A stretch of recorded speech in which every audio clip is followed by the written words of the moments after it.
ચૈતર વસાવા અને કોંગ્રેસના ધારાસભ્ય પૂરા અમારા આદિવાસી સમાજને ગેરમાર્ગે દોરવાનું કામ કરે છે અને આદિવાસીઓને અરાજકતા ફેલાવે એના માટે ઉશ્કેરણી કરે છે। વિકાસની એટલી જ ચિંતા હોતે તો થશે, ખાલી વિધાનસભામાં બોલવાથી કોઈ બ્રિજ પાસ થતો નથી। એટલે હવે એમની સાથે સાચે આદિવાસી સમાજ હોતે તો લોકસભાનું ઇલેક્શન મારી સામે નહીં હારતે। બતાવે છે કે હવે વાંસદાના કોંગ્રેસમાં પાણી વળી ગયા છે। આદિવાસીઓના જનનાયક અને બિરસા મુંડા જે કહેવાય છે ભગવાન આદિવાસીઓના, તેમને લઈને અત્યારે આદિવાસી સમાજ જે છે એની અંદર જ બે ભાગ જેવા થઈ રહ્યા છે। અને જે પ્રમાણે ધવલ પટેલે આક્ષેપ કર્યા છે ચૈતર વસાવા અને અનંત પટેલ ઉપર, તેને લઈને આપણે સીધી વાત કરીશું ધવલ પટેલ સાથે। જી, આપણે જે આક્ષેપ કર્યા છે કે અરાજકતા ફેલાવે છે આ બે નેતાઓ, શું કહેવું છે વિસ્તારથી?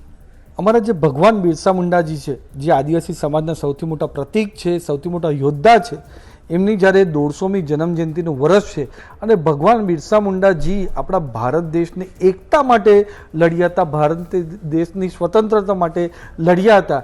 ત્યારે ભારત દેશમાં જે ભગવાન બિરસા મુંડાજીની કોંગ્રેસના ઇતિહાસમાં કોઈ દિવસ એમનું નામનો ઉલ્લેખ જ ના કર્યો, એ અમારા મોદી સાહેબ છે, જેમણે 15મી નવેમ્બર 2021માં ત્યારે એમનો જે જન્મજયંતિનો દિવસ છે એને જનજાતિ ગૌરવ દિવસ, આદિવાસી ગૌરવ દિવસ તરીકે ડિક્લેર કર્યો। અને આ વર્ષ તો પૂરા ભારત દેશની અંદર ઉજવણી અમારી કેન્દ્ર સરકારને ગુજરાત સરકાર કરી રહી છે, કારણ કે આ 150મી જન્મજયંતિનું વર્ષ અમારા ભગવાન બિરસા મુંડાજીની છે। એક તરફ અમારી ભારતીય જનતા પાર્ટીની સરકાર, મોદી સાહેબના અમે એકતાનો સંદેશ લઈને અમારા આદિવાસી લોકો માટે જઈએ છીએ, આદિવાસીઓના માટે જે યોજનાઓ છે કેન્દ્ર સરકારને રાજ્ય સરકારની એને લઈને જઈએ છીએ। પણ બીજી બાજુ ચૈતર વસાવા અને કોંગ્રેસના ધારાસભ્ય પૂરા અમારા આદિવાસી સમાજને ગેરમાર્ગે દોરવાનું કામ કરે છે અને આદિવાસીઓને અરાજકતા ફેલાવે એના માટે ઉશ્કેરણી કરે છે। એ પોતે આદિવાસી સમાજનું કોઈ દિવસ એમણે ભલું કર્યું નથી, ફક્ત ને ફક્ત પોતાની રાજનીતિ ચમકાવવા માટે આ પૂરા ષડયંત્ર કરે છે। અરવિંદ કેજરીવાલ જે આમ આદમી પાર્ટીના સુપ્રીમો છે, એમણે થોડા વર્ષો પહેલાં વિડીયો પર બયાન આપ્યું હતું કે આદિવાસી હોય, એસસી હોય કે ઓબીસી હોય, એને એક જ વાર આરક્ષણ મળવું જોઈએ અને સાથે એમ પણ કહ્યું કે આરક્ષણ મળે એમાં પણ આવકની મર્યાદા હોવી જોઈએ, એ એમણે બયાન આપ્યું। અને બીજી બાજુ એમના નેતા અહીંયા આદિવાસી કરે છે। જો તમે સાચા આદિવાસી ચૈતર વસાવા હોય તો અરવિંદ કેજરીવાલના બયાન સાથે તમે સંમત છો કે નહીં એ તમારે રેકોર્ડ પર ક્લિયર કરવું જોઈએ, સંમત નહીં હોય તો તમે આમ આદમી પાર્ટીમાંથી ઇસ્તીફો આપવો જોઈએ। એ જ રીતે કોંગ્રેસના ધારાસભ્ય પણ જે આદિવાસી કરે છે, રાહુલ ગાંધી અમેરિકા ગયા ત્યારે એમણે એમ કહ્યું કે એસટી એસસીનું ઓબીસીનું આરક્ષણ એમની સરકાર આવે તો કાઢી દેશે, એ બયાન વિરુદ્ધ એક પણ શબ્દ બોલ્યા નથી। એટલે આદિવાસી સાથે એમને કોઈ લેવા દેવા નથી, આદિવાસીનો વિકાસ થાય એના માટે પણ કોઈ લેવા દેવા આ ચૈતર વસાવા અને કોંગ્રેસના વાંસદાના ધારાસભ્ય નથી। ફક્ત ને ફક્ત પોતાની રાજનીતિ ચમકાવવા માટે કરે છે ને એમ કહે છે કે નેપાળવાડી કરશે એટલે અમારા આદિવાસી સમાજને ઉશ્કેરણી કરવાનું કામ કરે છે। પણ આદિવાસી સમાજ હવે ભારતીય જનતા પાર્ટી, મોદી સાહેબના અમારી સાથે જોડાયેલો છે। આદિવાસી સમાજનો જે જેનઝી છે, તમે જેમ જોયું હશે કે વાંસદાની અંદર પણ જે અમે રેલી પરમ દિવસે ભગવાન બિરસા મુંડાજીની જન્મજયંતિમાં કાઢી ત્યારે 50,000થી વધારે જે યુવાનો, જેનઝીના યુવાનો મોદી સાહેબના સંદેશ સાથે, અમારી સાથે અને ભગવાન બિરસા મુંડાજી સાથે જોડાયો છે। એટલે કોઈ પણ આવી અરાજકતા અમે ફેલાવા દેવાશે નહીં અને આ લોકો જે આ રીતના અમારા આદિવાસી સમાજને ઉશ્કેરણી કરવાનું કામ છે એમાં 100% ફેલ થશે। અને આવું કંઈ પણ થશે તો ધવલ પટેલ આ બંને ધારાસભ્ય સામે છાતી ઠોકીને ઉભા રહેશે। આ ચૂંટણી પણ આવી રહી છે તાલુકાની અને જિલ્લાની, શું લાગે છે કેવી રીતે આદિવાસી સમાજ આમાં જોડાશે?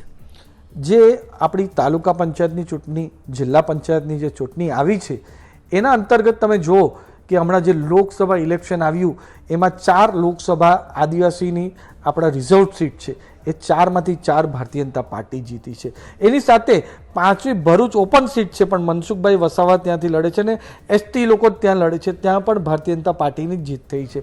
એ જ રીતે જે 2022ની જ્યારે વિધાનસભાની ચૂંટણી હતી, ઉમરગામથી અંબાજી જે 27 વિધાનસભા આરક્ષિત છે એમાંથી પણ ભારતીય જનતા પાર્ટી 23 જીતી છે। અને હમણાં જે નગરપાલિકાના ઇલેક્શન્સ બધા આવ્યા એમાં પણ જે એસટી બહુલ સીટો હતી ત્યાં પણ ભારતીય જનતા પાર્ટીનો જ વિજય થયો છે। અમને 100% ખાતરી છે કે તાલુકા પંચાયતનું ઇલેક્શન અને જિલ્લા પંચાયતના ઇલેક્શનમાં ભારતીય જનતા પાર્ટીને મોદી સાહેબની ડબલ એન્જિનની સરકાર જે આદિવાસીઓના સર્વાંગી વિકાસ માટે કામ કરે છે, એમનું સાંસ્કૃતિક સશક્તિકરણ પણ કરે છે, સામાજિક સશક્તિકરણ પણ કરે છે અને આર્થિક સશક્તિકરણ પણ કરે છે, એને જોઈને અમારા આદિવાસી સમાજ તાલુકા પંચાયત અને જિલ્લા પંચાયતમાં ભારતીય જનતા પાર્ટીની મોટી જીત અપાવશે. જે પ્રમાણે અનંત પટેલ ઉનાઈમાં પણ અત્યારે આદિવાસીનું સંમેલન કર્યું, એ જોતાં લાગે છે કે અનંત પટેલ સાથે આદિવાસી સમાજ થોડો વધારે હોય. અમારા જે આદિવાસી સમાજનો જે અમે ભગવાન બિરસા મુંડાજીની રેલી કરી એમાં 50,000થી વધારે યુવાનો જોડાયા હતા. આ જે ઉનાઈમાં એમણે કર્યું એમાં એકદમ પાકી હાજરી હતી, કોઈ કમ્પેરિઝન જ નથી. અમારા જે રેલી કરી એમાં માતાઓ અણગિનત દેખાયા કરતા હતા, દৌડ લગીને લોકો જોડાયા હતા. 3:30 વાગ્યાથી અમે સભા ચાલુ કરી, 11:30 વાગે લગીને સભામાં લોકો જોડાઈ. એ બતાવે છે કે આજના યુવાનો અમારા ભગવાન બિરસા મુંડાજી સાથે, મોદી સાહેબ સાથે છે. વાંસદાના લોકો તો હવે આ કોંગ્રેસના ધારાસભ્યથી કંટાળી ગયા છે, કારણ કે કોઈ વિકાસની કામ કરતા નથી. અમારા મુખ્યમંત્રીને મળીને પણ કોઈ દિવસ રજૂઆત પણ કરતા નથી કોઈ વિકાસના કામના માટે. એમનાથી 7 વર્ષથી ધારાસભ્ય છે, આ વાટી બ્રિજ પણ એમથી પસાર નહીં થયો હતો. એ મરાવા પછી સતત મેં મુખ્યમંત્રીશ્રીને આવેદન કર્યું, મળ્યો, સરકારી અધિકારીઓને મળીએ. એના કારણે 77 વર્ષ પછી વાટીનો બ્રિજ અમે આપ્યો છે. જો વાંસદાની વિકાસની એટલી જ ચિંતા હોતે તો થશે. ખાલી વિધાનસભામાં બોલવાથી કોઈ બ્રિજ પાસ થતો નથી. એટલે હવે એમની સાથે સાચે આદિવાસી સમાજ હોતે તો લોકસભાનું ઇલેક્શન મારી સામે નહીં હારતે. એના પછી કંડોલપાડા તાલુકા પંચાયતનું ઇલેક્શન હતું વાંસદાની અંદર જ, જ્યાં અમે 1700 માઇનસ હતા લોકસભામાં, ત્યાં અમે 900 મતથી જીત્યા છે. બતાવે છે કે હવે વાંસદાના કોંગ્રેસમાં પાણી વળી ગયા છે, હવે 100% હારવાના છે. એના પછી જે સરપંચના ઇલેક્શન હતા જ્યાં કોંગ્રેસને સમર્પિત જ સરપંચો જીતતા હતા, એ રીતે પ્રતાપનગર તો કોંગ્રેસનું ગઢ કહેવાતું, ત્યાં ભાજપના સમર્પિત સરપંચ ઊભા પણ ના રહેતા, ત્યાં પણ ભાજપના સરપંચ આવ્યા છે. 22 જેટલા સરપંચો 23-24માંથી આવ્યા. એ બતાવે છે કે કોંગ્રેસના વળતા પાણી ચાલુ થઈ ગયા છે અને હવે કોઈ સમાજ કોંગ્રેસ સાથે નથી, આદિવાસી સમાજ પણ નથી, કોઈ સમાજ નથી.